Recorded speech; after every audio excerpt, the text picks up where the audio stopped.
歡迎嚟到懸疑檔案。Lake Seminole 係美國嘅一個大型湖泊，佢坐落喺 Georgia 嘅西南部，並同佛州接壤，水域面積152平方公里。呢度嘅水產資源豐富，夏天可以捉鱸魚，而初冬就係獵鴨嘅季節，所以吸引咗好多狩獵愛好者。不過湖入邊有好多鱷魚，仲曾經發生過鱷魚攻擊人類嘅事件，所以嚟呢度狩獵亦都存在住一定嘅危險性。2000年31歲嘅 Mike 去到湖上獵鴨之後就離奇失咗蹤，警方當時以意外結案，直到17年之後，案件嘅真相先至因為一單綁架案而浮出水面。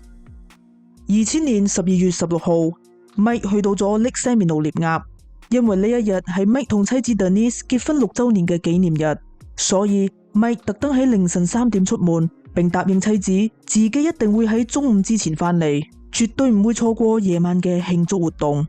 Mike 擁有豐富嘅打獵經驗，多年以嚟都冇出過乜嘢意外，所以 Denise 亦都好放心。中午時分 Mike 仲未返到屋企，而 Denise 亦都一直聯絡唔到佢。於是 Denise 聯絡咗自己嘅爸爸，話咗俾佢知自己嘅擔憂。之後佢嘅爸爸就揾咗 Mike 嘅好朋友 Brian 一齊去 Lake Seminole 睇下。到咗目的地之後，佢哋發現 Mike 架 pickup 停咗喺湖邊，但係佢隻船同埋打獵用具都唔見咗。相信 Mike 係喺呢度將船拖落水，然後喺打獵嘅過程中出咗意外。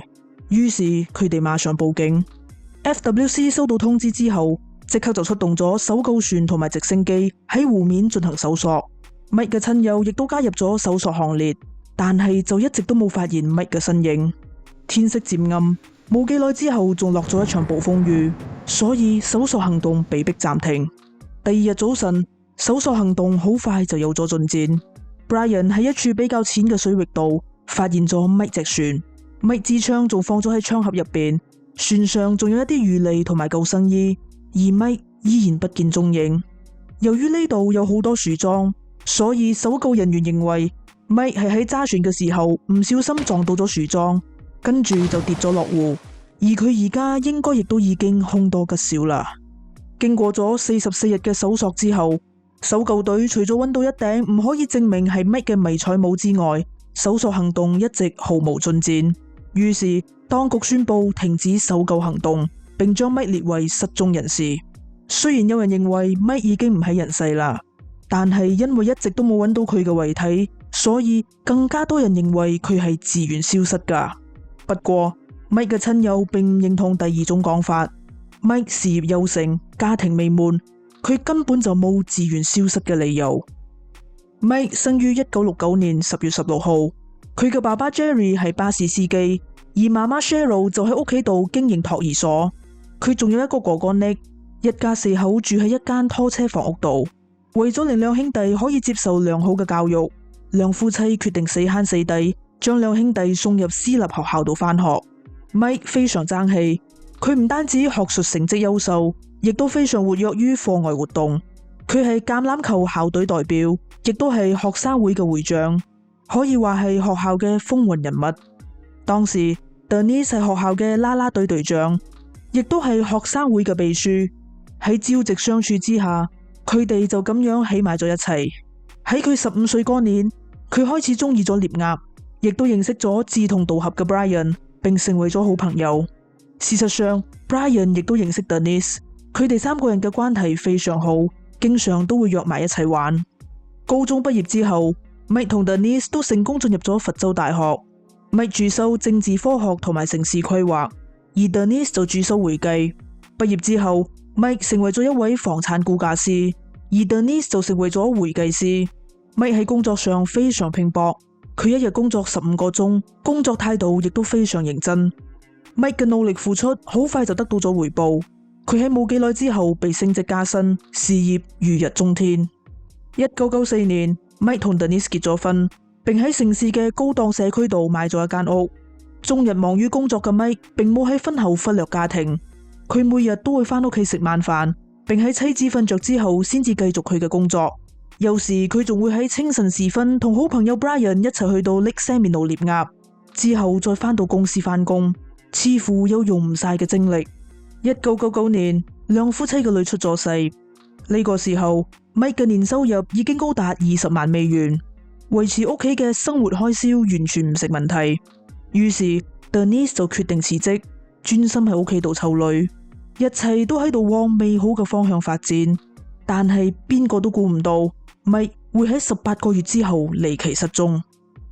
喺搜索行動停止之後，當局認為 Mike 係喺揸船嘅時候唔小心撞到樹樁，跟住就跌咗落湖。佢仲嚟唔切逃生，就俾湖入邊嘅鱷魚食咗，而剩低嘅殘骸組織就俾湖入邊嘅魚類同埋烏龜食咗，所以先至會屍骨全無。呢個講法好快就被大家接受，包括佢嘅妻子 Denise。Denise 喺搜索行動宣布停止嘅第二日，就幫 Mike 舉行咗追悼會，同佢做最後嘅告別。然而 Mike 嘅媽媽 Cheryl 就一直堅持要繼續揾個仔，佢由始至終都唔相信仔仔係俾鱷魚食咗。佢喺報紙度登尋人啟事，亦都印咗尋人海報，希望大家可以幫手揾 Mike。6個月嘅時間過咗，而 Mike 依然音訊全無。呢個時候，一位漁夫喺 Lake Seminole 發現咗一條防水褲。冇幾耐之後，佢又喺附近揾到咗 Mike 嘅外套、狩獵執照同埋電筒。Denise 喺收到消息之後，即刻就向法庭申請 Mike 嘅死亡證。理由係雖然冇揾到遺體，不過呢啲物品基本上可以確定 Mike 已經墜湖身亡。法官同意簽發死亡證，並喺死因一欄度寫住喺 Lake Seminole 獵鴨意外溺水，遺體尚未揾到。拎到死亡證之後， Denise 又即刻去到咗保險公司，並成功領取咗150萬美元嘅保險賠償金。據稱 Mike 爸爸嘅離開令佢有咗覺悟，佢意識到自己中意打獵，又中意挑戰極限運動。萬一出咗乜嘢意外，佢嘅屋企人將會失去經濟來源，所以就買咗幾份高額嘅保險保障佢哋。而其中一份價值100萬嘅保單，仲係喺佢出事嘅6個月之前買㗎。雖然警方曾經往假死合謀額保險嘅方向調查，但係並冇相關嘅證據支持呢個理論，所以最終都係以意外結案。案件睇起嚟似乎已經告一段落，而 Denise 亦都已經收拾好心情，準備開啟新生活。然而 Mike 嘅媽媽 Cheryl 依然唔肯放棄，因為佢唔相信仔仔係俾鱷魚食咗。佢諮詢咗佛州嘅鱷魚專家 Matthew， 而佢一直以嚟嘅諗法亦都得到咗 Matthew 嘅支持。Matthew 表示，由於事發當時正值冬季，水溫好低，所以鱷魚喺呢個時候基本上係唔會進食㗎。就算鱷魚真係食咗 Mike，亦都一定會留低殘餘嘅人體組織，絕對冇可能會食到屍骨全無。Matthew 嘅言論無疑幫 Cheryl 打咗一支強心針，令佢更加堅信 Mike 嘅失蹤另有內情。喺跟住落嚟嘅時間入邊，佢不斷張貼尋人海報，租咗大型嘅廣告牌，仲開啟咗偵探模式，將案件嘅所有疑點都列咗出嚟，最後整理出一份長達27頁嘅筆記，希望可以將案件帶返大眾嘅視野。呢個時候，幾乎所有人都將 Cheryl 當咗係癲婆，認為佢只係唔願意接受仔仔已經死亡嘅事實，所以先至會一直活喺自己嘅世界入邊。就連 Denise 亦都唔支持佢，佢甚至威脅 Cheryl， 如果佢繼續調查落去嘅話，佢就唔會再俾個女同 Cheryl 見面。不過 Cheryl 依然唔肯放棄。皇天不負有心人， Cheryl 嘅努力喺2004年終於得到咗 FDLE 嘅關注。佢哋成立咗一個調查小組，翻閱咗 Cheryl 整理嘅筆記，並發現咗好多之前被警方忽略嘅疑點。譬如話 Mike 隻船喺第2日被發現嘅時候，引擎係熄咗噶，油箱嘅汽油亦都係滿噶。如果 Mike 真係揸船撞到樹樁意外落水嘅話，咁引擎應該係着緊噶，而汽油喺嗰個時候應該亦都已經耗盡晒。但係而家就出現咗相反嘅情況。另外，之前嗰啲可以證明 Mike 已經遇難嘅物品狀態亦都好詭異。首先，呢啲物品睇起嚟仲好新淨，完全唔似係喺水入邊浸咗6個月嘅樣。其二，如果呢啲物品係喺事發當時跌咗落湖嘅話，點解喺長達44日嘅搜索行動入邊一直都冇被發現？仲有一點就係，如果 Mike 真係俾鱷魚攻擊，咁防水褲一定會被咬爛。但係條褲唔單止完好無損，入邊亦都冇任何人體組織，呢一點非常唔合理。根據佛州嘅法律，一個人要失蹤滿5年先至可以被判定為死亡，而保險公司亦都必須喺睇到死亡證之後先至可以釋出賠償金。巧合嘅係，當年 Denise 前腳先至啱啱諮詢咗保險賠償金嘅事，一轉過頭，嗰啲物品就被發現啦。於是 Denise 就順理成章咁申請咗死亡證，並領取咗賠償金。深入調查之後，調查小組發現Mike 喺出事6個月之前買嘅嗰份保險就係 Brian 賣俾佢噶。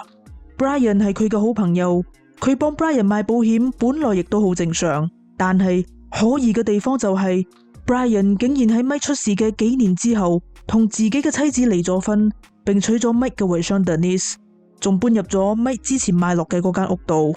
根據 Brian 前妻嘅講法， Brian 同 Denise 喺 Mike 出事之前已經開始咗婚外情。如果話佢哋為咗要相宿相棲而合謀解決 Mike， 亦都唔係冇可能。於是調查小組決定向 Denise 同埋 Brian 問話。Denise 嘅態度冷淡，唔願意再談論呢單案，而 Brian 就向探員提供咗不在場證據。佢表示佢喺事發當日本來同前外父約好咗要一齊去打獵，不過佢就瞓晏咗，所以佢喺事發當時一直都喺屋企度。但係 Brian 唔知嘅係，調查小組已經揾到咗一位目擊證人，證明 Brian 喺事發當時喺 Lake Seminole 出現過。不過調查工作就喺呢個時候遇到咗阻滯，因為警方當時意外結案，所以之前嘅證物並冇被保存落嚟。Mike 架 pickup 一早已經歸還咗俾佢嘅屋企人。搜索行動進行之前，警方亦都冇事先保護好現場，所以湖邊嘅證據一早已經被搜索隊伍破壞咗，而之後喺湖入邊發現嘅物品亦都冇被保存落嚟。喺冇辦法檢視證物嘅情況之下， FDLE 唯有宣布終止調查。雖然係咁， Cheryl 依然唔肯放棄，佢每日都會寫信俾州長，話俾佢知 Mike 嘅失蹤疑點重重，並質疑 FDLE 嘅工作態度，所以希望州長可以成立另一個專案小組重啟調查。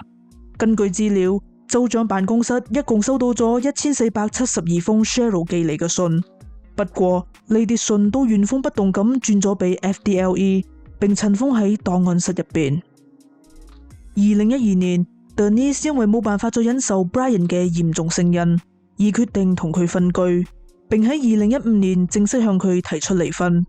2015年8月5號 Brian 匿入咗 Denise 嘅車後座，並喺 Denise 上車之後用槍指住佢嘅背脊。佢用自殺嚟到威脅 Denise 復婚，並表示自己一定唔會傷害佢。Denise 喺槍口之下唯有扮同意復婚，暫時安撫 Brian。Brian 喺冷靜落嚟之後，先至願意落車離開。Denise 留意到 Brian 落車嘅時候，仲拎咗一張床單、一大塊防水布、一支漂白水同埋某種工具。Denise 即刻就意識到 Brian 頭先真係打算要殺死佢。落車之後 ，Brian 同 Denise 道咗歉，而 Denise 亦都向佢保證自己一定唔會報警噶。一轉過頭 ，Denise 就將架車揸到咗警局報案，並申請咗人身保護令。之後 ，Brian 就因為綁架、家暴同埋持械行劫嘅罪名被逮捕咗。2017年12月 ，Brian 喺庭上承認咗控罪。佢表示自己當日係因為得知媽媽患癌同埋仔仔要離開佢嘅消息，受到咗雙重打擊，產生咗自殺嘅念頭，所以先至會做出咁樣嘅行為。而作為受害者嘅 Denise 就一啲都冇同情佢，佢甚至希望法官可以判處 Brian 終身監禁。咁樣佢先至永遠冇辦法傷害自己。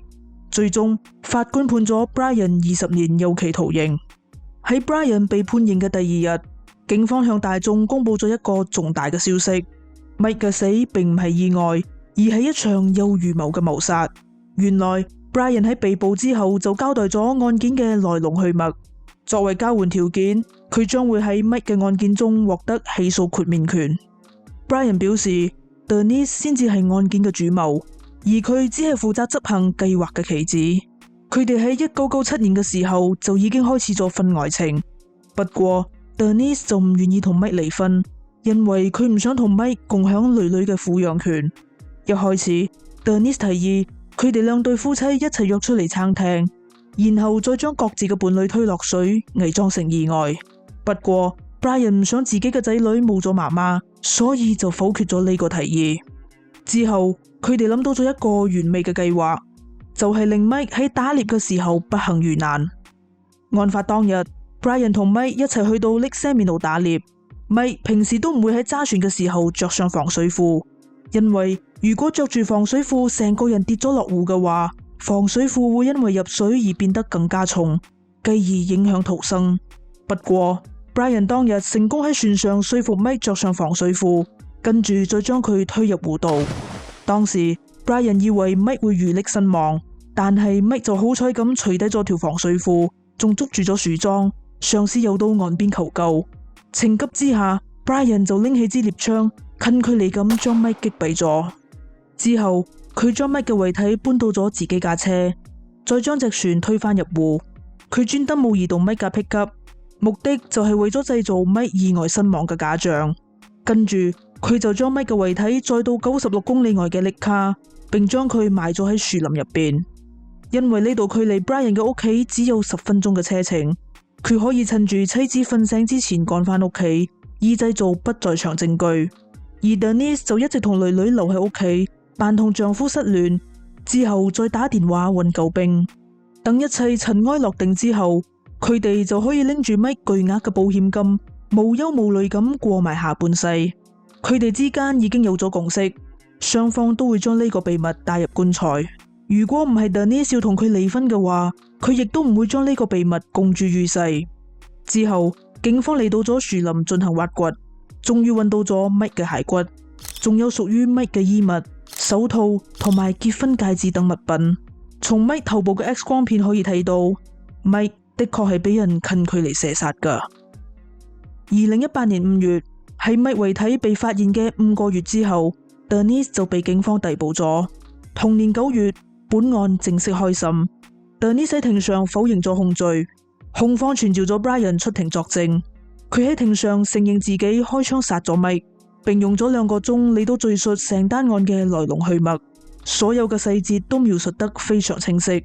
辯方表示，除咗 Brian 嘅片面之詞之外，並冇任何實質嘅證據可以證明 Denise 有涉案，所以佢應該被判無罪。陪審團喺經過咗8個鐘頭嘅討論之後，做出咗裁決。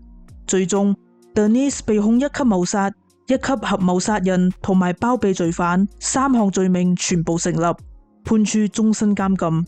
經過上訴之後，法庭推翻咗終身監禁嘅判決，並改判佢30年有期徒刑。案件水落石出之後，Mike亦都終於可以入土為安。雖然兇手受到咗法律嘅制裁，但係咁亦都永遠冇辦法撫平 Cheryl 失去仔仔嘅傷痛。If I had not done what I did for 17 years, Mike's disappearance would have never been solved. There is no manual to tell a mother what to do when her child goes missing. I just did what God put on my heart to do. Judge Hankinson, for the rest of my life, when I try to sleep at night, I will see my son clinging to a tree stump in Lake Seminole in the dark, knowing that his best friend is trying to kill him. I hear his voice screaming for help. I wasn't there to help him. It will haunt me forever.